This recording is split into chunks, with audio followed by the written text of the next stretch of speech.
EDSA, pero parang pero ang wish ko lang talaga is good health. Sana hindi na ako maging sakit kasi lately naging sakit din ako. And sana mas lalo pang mas maging maganda yung mga career. And also sa business, kasi I go to business now, so sana mas pumalo pa yung North Wing, mas makilala siya ng mas maraming tao. And yun lang, more happiness lang kasi right now, I can say naman na nakukuha ko lahat ng nagugustuhan ko at na-accomplish ko naman lahat ng mga mini goals and goals ko sa Maraming pumupuri sa performance mo sa My Faithful Husband. Maraming salamat. Paano mo ina-achieve yung character mo doon? Actually, nung una, syempre nahirapan ako. Oo.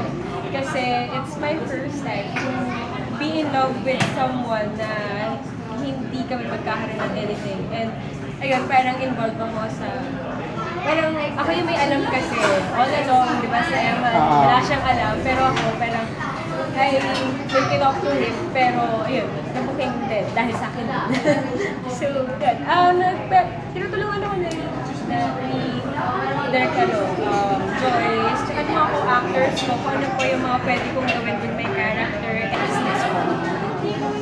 Nakakapigla sa akin, kasi Arlen's been my friend for the longest time. And ngayon na business partners kami sa Northfield.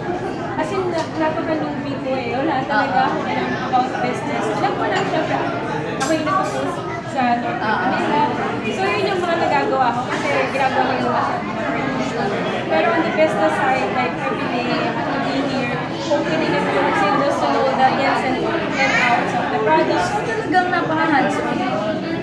Lagi kang nandito. Lately lang hindi, kasi nag-iisip ako sa picture dahil may Saturday meetings.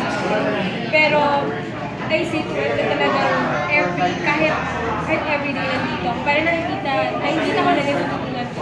Ano? Pinatanitutunan ko talaga yung character ng bawat tao.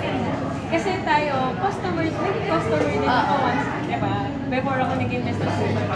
So, I have to deal with those people na pag hindi okay yung araw nila, kapag meron silang mga napapansin about the food, yung mga taong papasok lang tapos parang titignan lang, tapos aalis, na mga sinasabi sa'yo. So, parang natuto ako ng marami. Kasi kahit artista ako,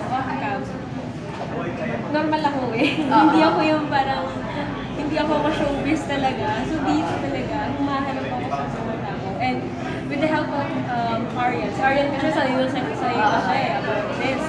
So sinasabi niya sa akin, lapitan mo yun. Pero ako na hindi ako ganyan. Pero you have to do that for the business. And you have to be polite. So parang